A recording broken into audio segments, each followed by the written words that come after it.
एकदम बढ़ावा मिलेगा। लगाम लगाने के लिए जो इनिशिएट किया जा सकता है वो मानव संसाधन मंत्रालय को एक पैटर्न सार्वजनिक करना चाहिए। कोई अंदर की बात किसी को जानकारी हो जाए कि ऐसा लोगों ने मीटिंग में बोला या ऐसा, वो कोई ऑथेंटिक बात नहीं है, लेकिन वेबसाइट पर जारी करना चाहिए गवर्नमेंट को कि भाई देखो ऐसा होगा मेन टेस्ट, इसमें इस तरह के सवाल पूछे जाएंगे, एक सैंपल पेपर है।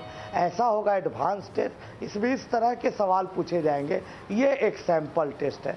तो वहीं से जो बच्चे गरीब हैं, जिनमें समर्थ नहीं है, अपनी पढ़ाई शुरू कर देंगे।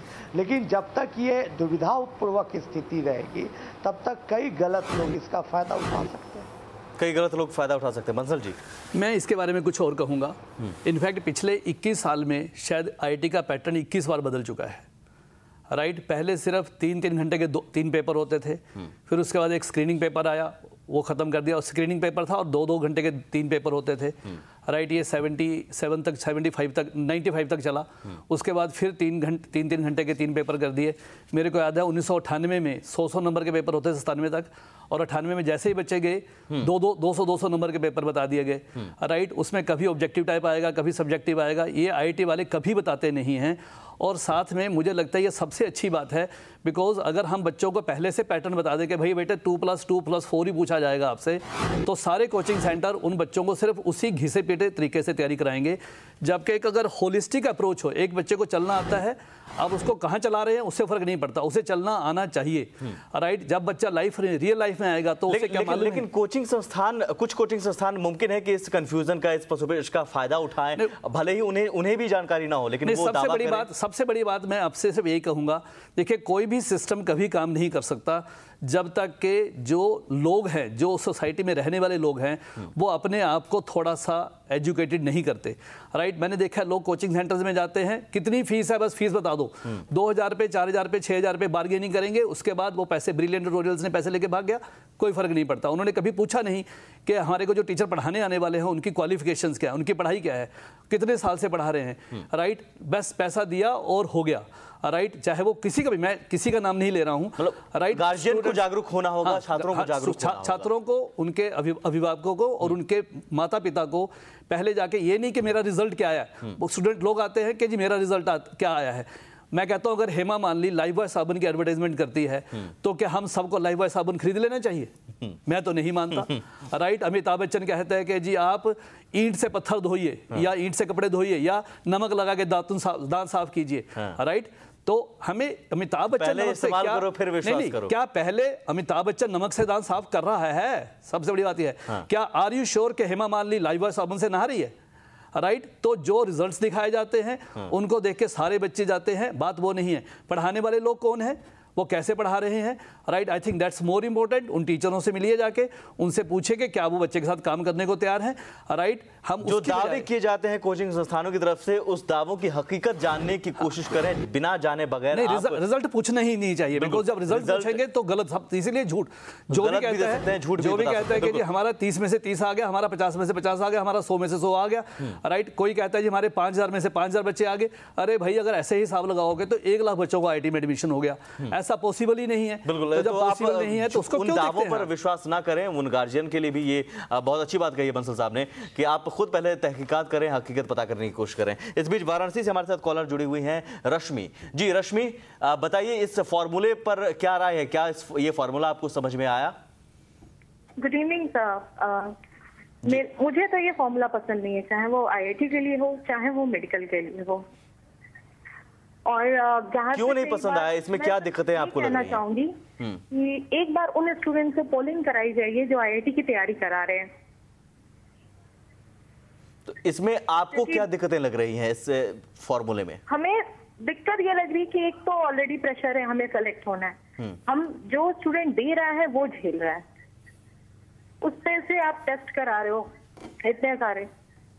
या तो आप सीधे कर दो कि ठीक है ऐसे ऐसे करना है, फॉर्मेट करना है, उसके बाद कोई रोक रहा है, कोई बंद कर रहा है, कोई कुछ कर रहा है, ये देख के हमें परेशानी होती है। डेली न्यूज़पेपर पढ़ के हमें दिक्कत होती है, हमारी पढ़ाई बंद होती है। और मैंने कितने स्टूडेंट को देखा है जो एग्जाम नहीं देते और 85% पाते हैं यूपी बोर्ड में। ये खुद होता है यहाँ पे। लेकिन बोर्ड की परीक्षा की अहमियत कम से कम बढ़ेगी, बेसिक क्लियर होगा आपका। मुझे नहीं लगता है। मैंने ऐसे टीचर्स अपने आसपास देखे हैं जिन्हें कुछ नहीं आता है, जो लोग 40 या 50% पाके पास हुए हैं और पता नहीं कैसे वो लोग टीचर या लेक्चरर बन गए हैं। चलिए, ये छात्र जो रश्मि थी, इन्होंने भी कहा कि ये नुकसान ही होगा उन छात्रों के लिए जिनके क्षेत्र में सुविधाएं नहीं है, जिनके पास वो सुविधाएं नहीं है कि बेहतर टीचर हो, बेहतर एजुकेशन का माहौल हो, वो कैसे बोर्ड में। मैं रश्मि जी के बारे में कुछ कहना चाहूँ।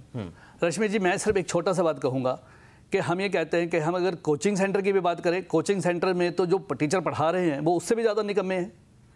राइट, मैं अभी ब्रिलियंट ट्यूटोरियल्स बंद हुआ, एक टीचर से बात किया, किसी भी प्राइवेट इंजीनियरिंग कॉलेज से करके आया था। मैं कहा बेटे आपने पास किया आपने कौन सी डिग्री की है? बोले इससे क्या पढ़ता है, हमें केमिस्ट्री पढ़ानी आती है। कम से कम स्कूल में अगर हम देखें तो कम से कम पीजी टीचर जो है एमएससी पास तो है। राइट, नहीं, ये बंसल जी हो सकता है। अभी मैं इस बात पर आपसे सहमत नहीं हूं क्योंकि कभी भी बिहार के या फिर यूपी के कई ऐसे क्षेत्र हैं अभी जहां पर, या फिर अभी हमने कई बार ऐसे स्टोरी चलाए हैं, हमने कई बार ऐसे खबर दिखाई है कि जनवरी की सही स्पेलिंग लिखना नहीं आता है, वो शिक्षक पद पर हैं, जिन्हें ABCD की सही तौर पर जानकारी नहीं है, जिन्हें पता नहीं है देश का राष्ट्रपति कौन है। एक उदाहरण के लिए मैं दे रहा हूं, और मैंने वो खुद खबर देखी है, खुद खबर पढ़ी है। तो अब ये सीधे नकारा नहीं जा सकता है कि बेहतर माहौल है बिहार के दूर दराज के क्षेत्र में, यूपी के दूर दराज के क्षेत्र में अभी भी माहौल ऐसा है कि जहां पर एजुकेशन का माहौल बिल्कुल नहीं है, टीचर हैं भी तो उस लायक नहीं है जो बेहतर भविष्य की गारंटी दे सके। हम आनंद जी आपके पास आना चाहेंगे। सवाल एक है कि 12वीं के छात्रों को, जो 12वीं में बैठ रहे हैं, जो परीक्षा देने वाले हैं, ठीक है, उनके लिए अब एम होगा कि अब मुझे परसेंटाइल के हिसाब से तैयारी करनी है, लेकिन जो छात्र परीक्षा दे चुके हैं और तैयारी कर रहे हैं उनका क्या होगा? जो तैयारी कर चुके हैं उनका क्या होगा, ये तो मानव संसाधन मंत्रालय बताएगा कि भाई कौन कौन देंगे। हमारे समझ से, हमारी जानकारी के अनुसार लास्ट ईयर के भी देंगे बच्चे, और जो अपीयरिंग है वो भी बच्चे, दोनों के 20 परसेंटाइल के बच्चे पार्टिसिपेट करेंगे। लेकिन अगला साल जरूर मार्क्स बढ़ेगा क्योंकि प्रतिस्पर्धा बढ़ेगी, नंबर लाने की चेष्टा बढ़ेगी। इसके लिए ट्रेनिंग देने के लिए कोचिंग सेंटर खोलेंगे तो जरूर। बहुत छोटा सा जवाब, समय कम है हमारे पास आनंद जी, बहुत छोटा सा जवाब। अब क्या तैयारी कैसे करवाएंगे आप? कैसे तैयारी करवाएंगे, क्या अब प्लानिंग होगी? हम लोग चाहेंगे कि बच्चों को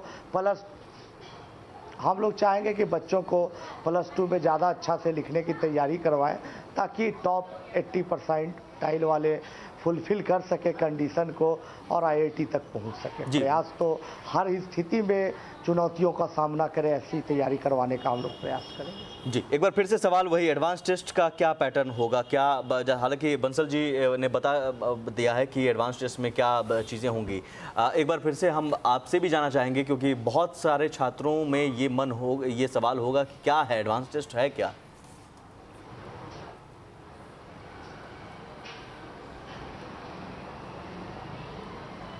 एडवांस टेस्ट जो भी हो रहा है उसमें IIT क्वेश्चन उसमें सेट करेंगे लोग, IIT के एक्सपर्ट रहेंगे।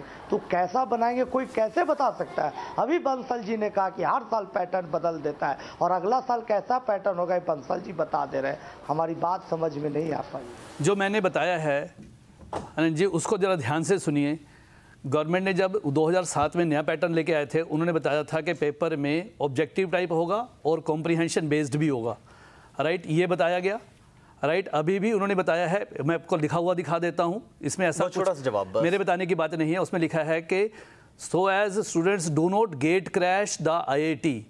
राइट, इसलिए जो एडवांस पेपर है उसमें मोर देन 1 चॉइस वाले क्वेश्चंस होंगे जिनमें नेगेटिव मार्किंग नहीं होगी।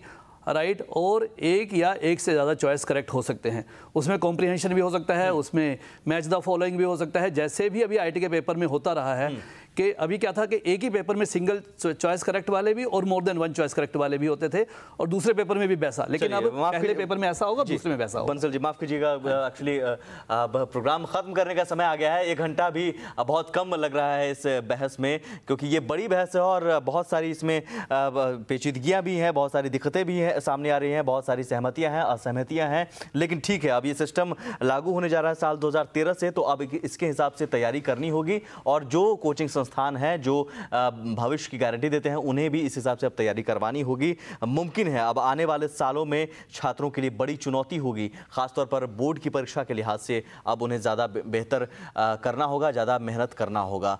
तो ऑल द बेस्ट हम कह सकते हैं उन छात्र छात्राओं के लिए जो 2013 की तैयारी कर रहे हैं। आनंद जी, आप जुड़े चर्चा में शामिल होने के लिए आपको भी बहुत शुक्रिया आपका, बंसल जी आपका भी बहुत शुक्रिया, और अभिनव आपका भी बहुत शुक्रिया, तमाम कॉलर्स का भी बहुत शुक्रिया जिन्होंने कॉल किया। फिलहाल इस बुलेटिन में बस इतना ही। महुआ मुहिम में आज बस इतना ही। एक छोटे से ब्रेक के उस पार लगातार खबरें जारी हैं। नमस्कार।